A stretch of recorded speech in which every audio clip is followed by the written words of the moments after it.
Hello students, मैं अनीता त्रिपाठी स्वागत करती हूँ आपका आपके अपने यूट्यूब चैनल Each1Teach1 में। स्टूडेंट्स, हमने साखी पदावली पाठ को 10 दोहे को हमने पढ़ लिया है। आज हम 11वें दोहे को पढ़ने जा रहे हैं, जो कबीरदास जी द्वारा विरचित है।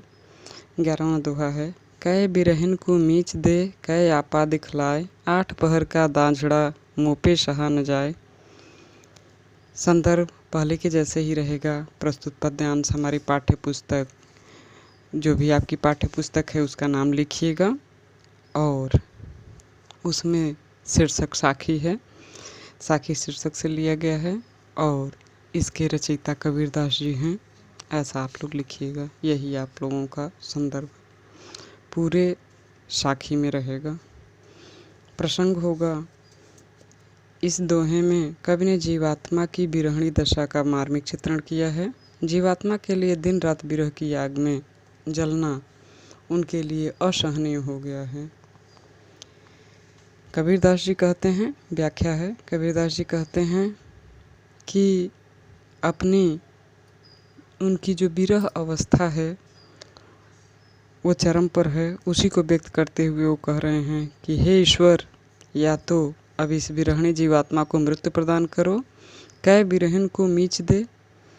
कै मतलब या तो, विरहन मतलब आत्मा रूपी विरहणी, मीच यानी मृत्यु दे, कि या तो इस आत्मा रूपी विरहणी को मृत्यु दे दे या फिर इसे अपना दर्शन दे करके कृतार्थ करो। कै आपा दिखलाए, या फिर अपने आप का दर्शन दे दो। 8 पहर का दांझड़ा, आगे वो कह रहे हैं कि यह जीवात्मा परमात्मा से बिछुड़कर दिन रात वियोग की अग्नि में जल रही है। कहते हैं 8 पहर का दाझड़ा मुँह पे सहा न जाए, यानी कि दाझड़ा दग्ध होना, जलना। वो कह रहे हैं कि तुम्हारे दर्शन से वंचित होकर के, तुम्हारे विरह में व्याकुल होकर 8 पहर अर्थात दिन रात का जलना अब सहन नहीं होता। यह दुख सहना मेरी सहन शक्ति के बाहर है, इसलिए तुम शीघ्र ही आकर मेरी विरह व्यथा को दूर करो। प्यारे बच्चों, अब अगले दोहे की तरफ हम बढ़ते हैं। कबीर रेख सिंदूर की काजल दिया न जाए, नैनू रमैया रम रहा दूजा कहाँ समाए। सिंदूर मतलब वही सिंदूर जो हिंदू धर्म में औरतें अपने मांग में लगाती हैं। सिंदूर जो सौभाग्य, पति के प्रेम और पत्नी के अनुराग का सूचक है, उसी के बारे में, उसी को लेकर के कबीरदास जी ने ये दोहा रचा है और समझाने की कोशिश की है। कबीरदास जी कहते हैं, इस दोहे में कबीर ने अपने प्रियतम परमात्मा के प्रति अपने अनन्य प्रेम की अभिव्यक्ति की है। कवि कह रहे हैं, कबीर रेख सिंदूर की काजल दिया न जाए। कवि ने सौभाग्यवती स्त्री की तरह अपनी मांग में सिंदूर की रेखा खींची है, जो ईश्वर के प्रति उनकी अनन्य भक्ति एवं अनुराग का सूचक है। कवि ईश्वर भक्ति में लीन है। वे अपनी आँखों में काजल नहीं लगा पा रहे हैं, क्योंकि उनकी आँखों में उनके प्रियतम राम बसे हुए हैं। कबीर रेख सिंदूर की काजल दिया न जाए, नैन रमैया रम रहा दूजा कहाँ समाए। कबीरदास जी कहते हैं, अर्थात उनकी आँखों में राम के अतिरिक्त कोई दूसरा नहीं समा सकता। यहाँ काजल विषय वासना का प्रतीक है। कबीरदास जी कह रहे हैं कि वे ईश्वर के अनन्य प्रेम में डूबे हुए हैं, जहाँ विषय वासना का कोई स्थान नहीं है, कोई महत्व नहीं है। अगले दोहे की तरफ हम बढ़ते हैं। अगला दोहा हमारा है, सायर नाहि सीप बिन स्वाति बूंद भिनाए, कबीर मोती नीपजे शून्य सिसर गढ़माहि। सायर अर्थात सागर, मोती मोती मुक्ति, मोती मतलब मोती या मुक्ति। कहने का तात्पर्य है कि इस दोहे में कवि मुक्ति अर्थात मोक्ष रूपी मोती जो ब्रह्मरंध्र में उत्पन्न होता है का वर्णन कर रहे हैं। कबीरदास जी कहते हैं कि सायर नहीं सीप बिन, सागर में स्थिर सीप में स्वाति नक्षत्र में होने वाली वर्षा की बूंद जब पड़ती है तो मोती उत्पन्न होता है। कबीरदास जी कहते हैं कि स्वाति बूंद बिनाए मोती, कबीर मोती निपजे शून्य सिसर गढ़माए।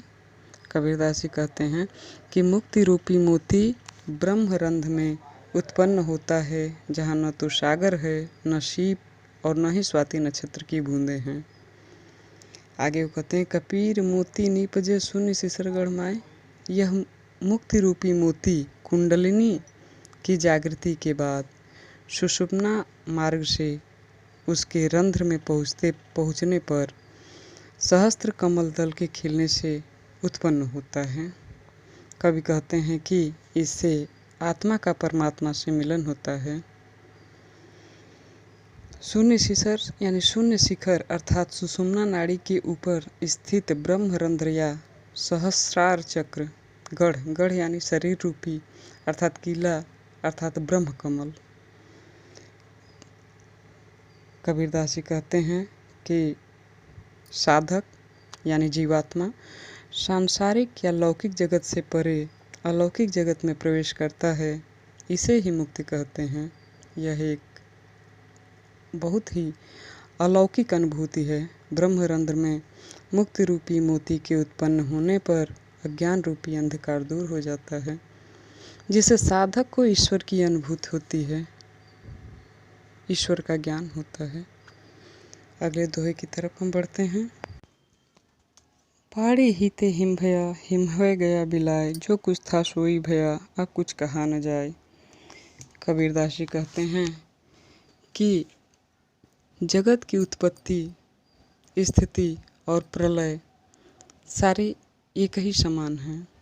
इस पद में कबीरदास जी कह रहे हैं कि पानी ने ही जमकर हिम का रूप धारण कर लिया है।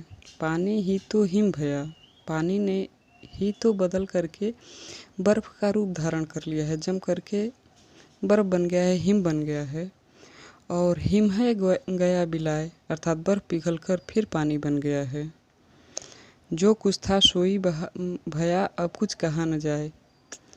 जो कुछ पहले था, जैसा पूर्व अवस्था में था वैसे ही पूर्व अवस्था में वो आ गया। बर्फ़ का रूप अपनी पूर्व अवस्था में आ गया, अर्थात पानी था तो बर्फ़ होने के बाद फिर से पानी हो गया।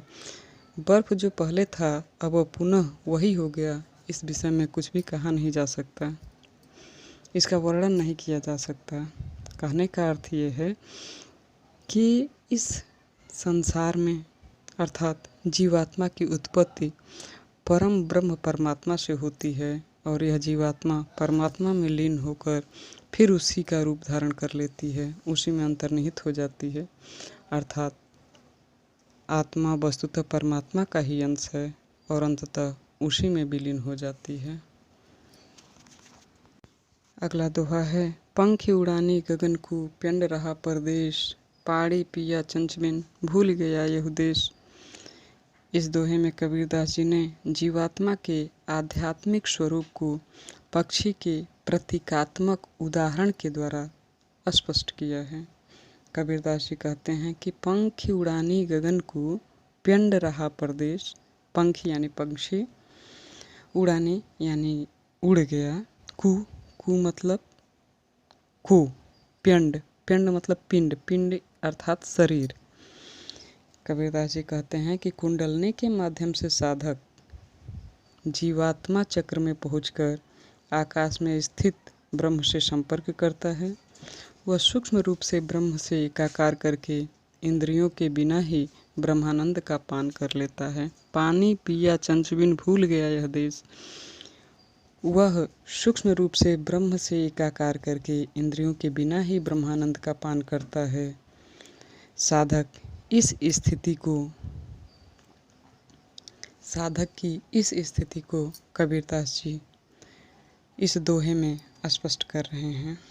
वो कहते हैं, पक्षी अर्थात जीवात्मा योग साधना में कुंडलनी के माध्यम से अपने सूक्ष्म शरीर के द्वारा सहस्रार चक्र से ऊपर स्थिर आकाश में पहुंच जाता है, लेकिन उसका जो स्थूल शरीर है इस संसार में ही रह जाता है। सहस्रार यानी कि आकाश में वह इंद्रियों के बिना ही ब्रह्म से एकाकार करके सूक्ष्म शरीर से ब्रह्मानंद का पान करता है, जैसे पक्षी चोंच से जल का पान करते हैं। पानी पिया चंचबिन, भूल गया यह देश, जैसे कि कबीरदास जी कह रहे हैं कि साधक चोंच के बिना ही पानी का जलपान करता है, पानी पीता है। उसी इंद्रियों के बिना ही ब्रह्म से एकाकार करके सूक्ष्म शरीर से ब्रह्मानंद का पान करता है। जैसे पक्षी चोंच से जल का पान करते हैं। ब्रह्मानंद एक अलौकिक अनुभूति है जो लौकिक या स्थूल साधनों से प्राप्त होती है। जीवात्मा या साधक उस अलौकिक सुख की अनुभूति से आनंदित होकर इस संसार को भूल जाता है।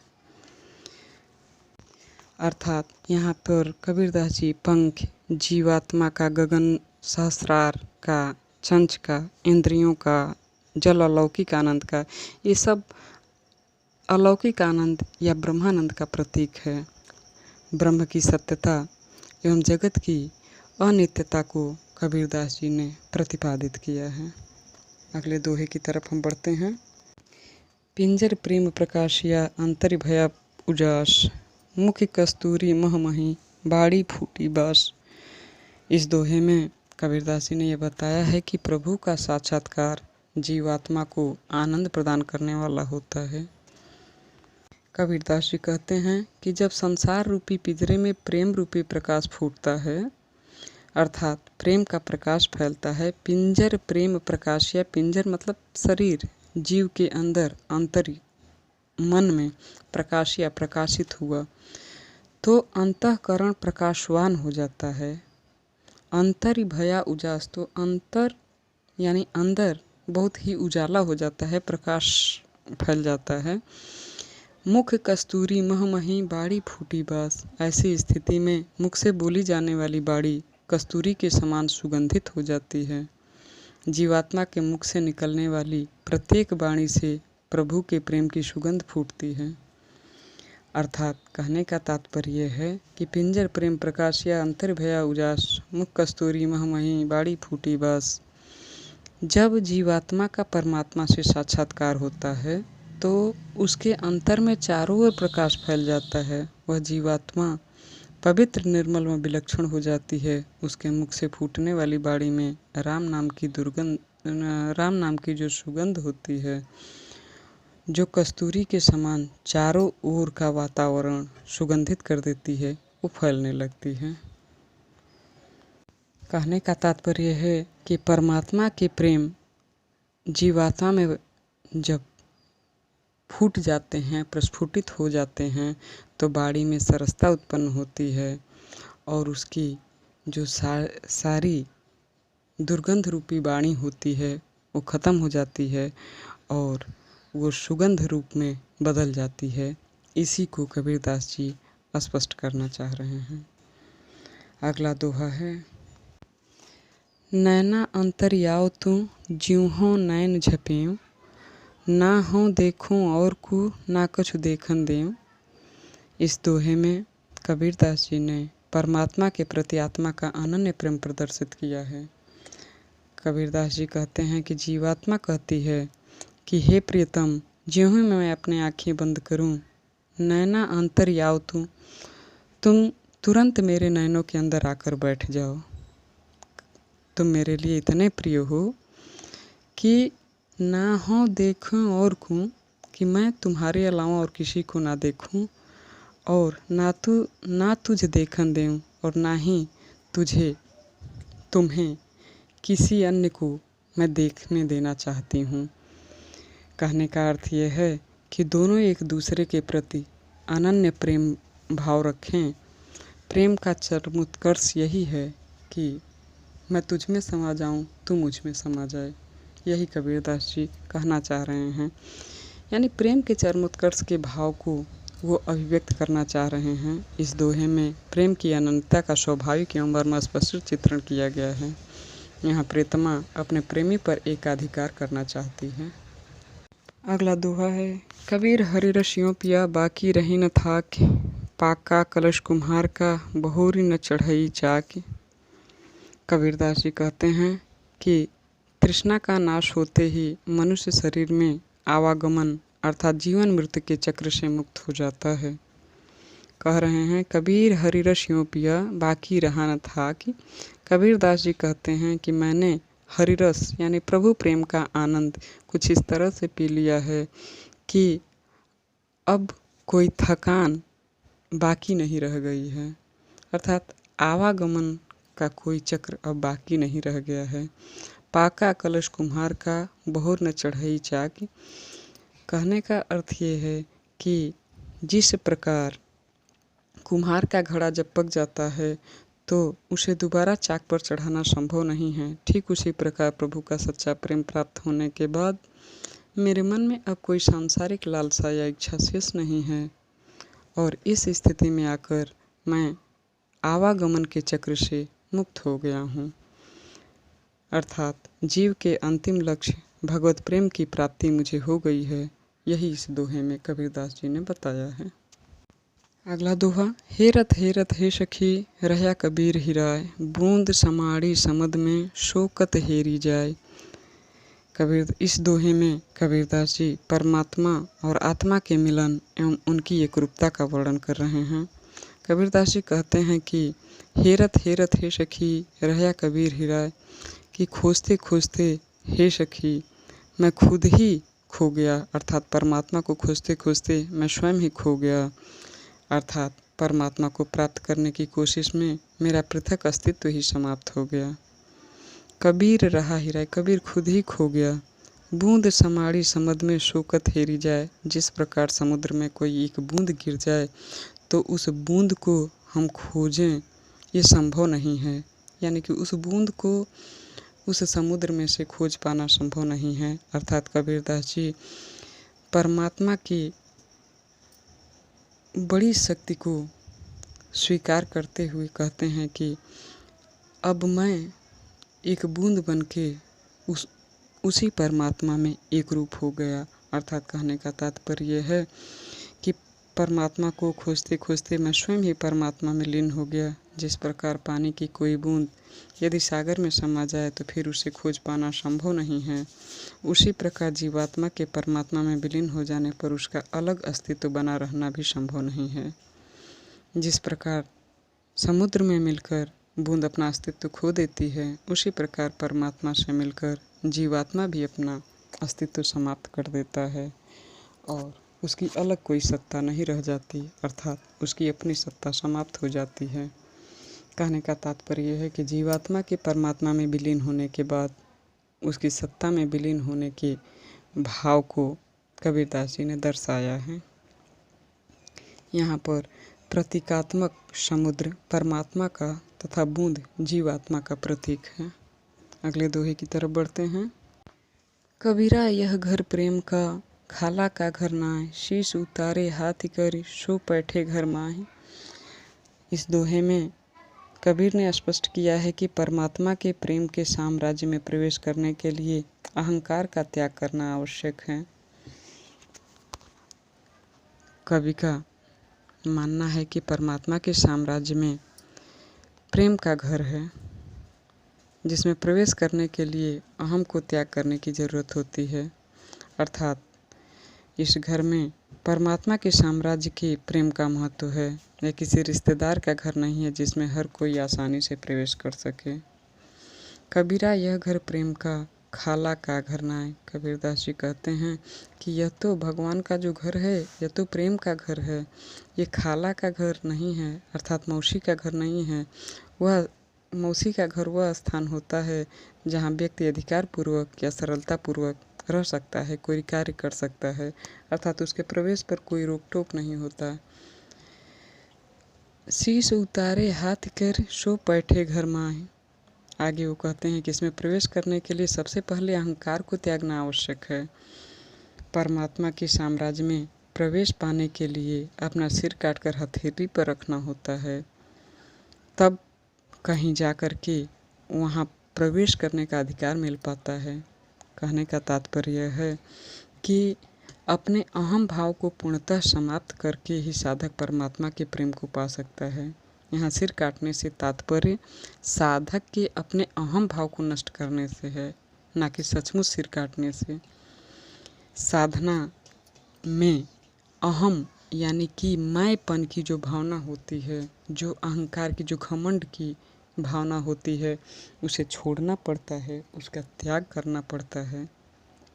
कहने का तात्पर्य है कि परमात्मा के प्रेम को पाने के लिए अपने घमंड को मिटाना पड़ता है, अपने अहम के भाव को मिटाने के लिए इस दोहे में कबीरदास जी ने इशारा किया है। अगला दोहा है, जब मैं था तब हरि नहीं, अब हरि हैं मैं नाय, सब अंधियारा मिट गया, जब दीपक देखा माही। इस दोहे में कबीर अहंकार को समाप्त करने की प्रेरणा देते हैं। अहंकार ईश्वर प्राप्ति में सबसे बड़ा बाधक है। कबीरदास जी कहते हैं कि जब तक मुझ में अहंकार था, जब मैं था, जब तक मुझ में अहंकार था तब हरि हैं नाय, तब तक मुझसे परमात्मा दूर रहे, अर्थात मुझे ईश्वर की प्राप्ति नहीं हुई। अब हरि हैं मैं नाय, जैसे ही मेरे अंदर से अहंकार का भाव समाप्त हुआ तो मुझे परमात्मा की प्राप्ति हो गई, अर्थात अब हरि हैं, अब हरि का प्रवेश हो चुका है और मैं नहीं हूँ, अर्थात मेरा घमंड नहीं है। सब अंधियारा मिट गया, जब दीपक देखा माय।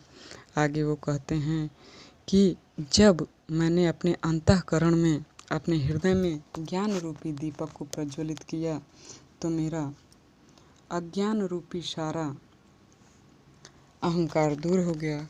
कहने का आशय यह है कि ज्ञान को प्राप्त करने के बाद मेरा अहंकार दूर हो गया और अहंकार के दूर होते ही मुझे परमात्मा के दर्शन हो गए। जब मैं था तब हरि नहीं, अब हरि हैं मैं नाय, सब अंधियारा मिट गया, जब दीपक देखा माय। कबीरदास जी कहते थे जब मेरे अंदर अहंकार था तो उसमें प्रभु का वास नहीं था, अब प्रभु का वास है तो मेरे अंदर से अहंकार खत्म हो चुका है, सब अंधियारा मिट गया।